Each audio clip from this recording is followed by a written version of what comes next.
महोदय, प्रत्येक कदम फूंक फूंक कर रखना होता है और हो सकता है कि हम कुछ साल गंवा दें, लेकिन आज़ादी गंवाने की अपेक्षा वह बेहतर होगा। आज़ादी का अर्थ केवल अपनी सरकार होना नहीं होता, बल्कि उसका अर्थ होता है कि हम निर्णय स्वयं कर सकें। हो सकता है कि वे निर्णय गलत हों, लेकिन वे हमारे फैसले, भारत के फैसले होने चाहिए। हमें कपड़ा उद्योग की समस्याओं का भी एहसास है।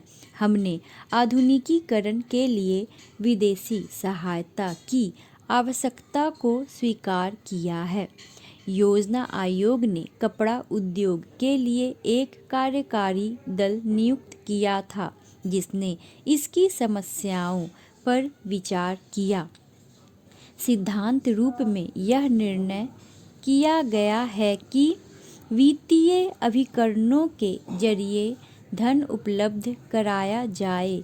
हम अब वित्तीय संस्थाओं से बातचीत कर रहे हैं कि इन उद्देश्यों के लिए उधार की शर्तें कैसे उदार बनाई जा सकती हैं। आपने बंगलुरु की घटनाओं और बम्बई में लिए गए हमारे कुछ निर्णयों की भी चर्चा की है। आप यह भूल गए हैं कि वे निर्णय वास्तव में कांग्रेस द्वारा 1967 के आम चुनावों के शीघ्र बाद किए गए थे। उन पर कार्य समिति में विचार विमर्श और एक राय से सहमति बनी हुई थी और बाद में उन्हें अखिल भारतीय कांग्रेस कमेटी ने स्वीकार किया था। बंगलुरु में हमने केवल मोटे तौर पर नए सिरे से दिशा निर्देश दिया था। इसमें कोई संदेह नहीं कि जब तक देश उस दिशा की ओर न बढ़े तब तक वह प्रगति नहीं कर सकता। मैं नहीं समझती कि आदर्शवाद और व्यावहारिकता को एक दूसरे से अलग किया जा सकता है। सभी देशों को अपनी प्रगति किसी न किसी सिद्धांत पर आधारित करनी होती है। सवाल सिर्फ यह नहीं है कि भारत में क्या हो रहा है, बल्कि सवाल परिवर्तन की उस लहर का है जो दुनिया भर में देखी जा सकती है। यहाँ अनुशासन और धैर्य का अभाव के बारे में काफ़ी कुछ कहा गया है। मैं समझती हूँ कि इन शब्दों का प्रयोग करने से पहले आपको इनका अर्थ ठीक से समझ लेना चाहिए। आप शायद इसे अनुशासन कहेंगे कि इंग्लैंड में लोगों से बेगार ली जाती थी और उनसे दुर्व्यवहार किया जाता था, या छोटे छोटे बच्चे अंधेरी खानों में काम करने के लिए जाते थे और अंधे होकर बाहर निकलते थे। जब वे इन सब के प्रति विद्रोह करते थे तो आप शायद उसे अनुशासनहीनता कहेंगे, लेकिन मैं ऐसा नहीं कहूँगी। मैं कहूँगी कि यह उनकी अपने अधिकारों के लिए लड़ाई थी और इसीलिए इस संघर्ष को दुनिया भर में कामयाबी मिली। कोई भी देश चाहे कितना पूंजीवादी या रूढ़िवादी क्यों न हो।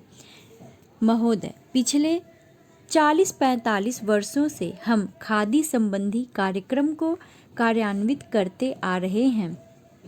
इस कार्य की ओर हमने काफ़ी ध्यान दिया है और हम में से कुछ ने तो पर्याप्त समय भी दिया है। सबसे बड़ी कठिनाई मील के बने कपड़े से प्रतियोगिता की है। एक और कठिनाई यह भी है कि सदा इतनी खादी उपलब्ध नहीं होती जितनी कि उसकी मांग रहती है। खादी का आर्थिक आधार भारतीय जीवन संबंधी कुछ मौलिक तथ्य हैं।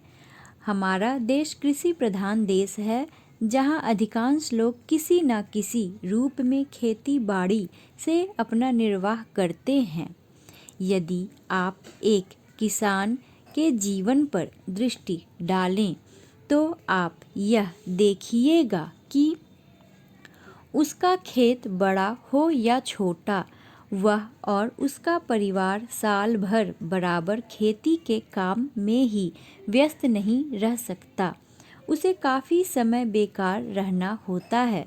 दूसरे रोजगार की खोज में वह अपना घर छोड़कर नहीं जा सकता, क्योंकि खेती के काम में कभी कभी निरीक्षण की आवश्यकता होती है।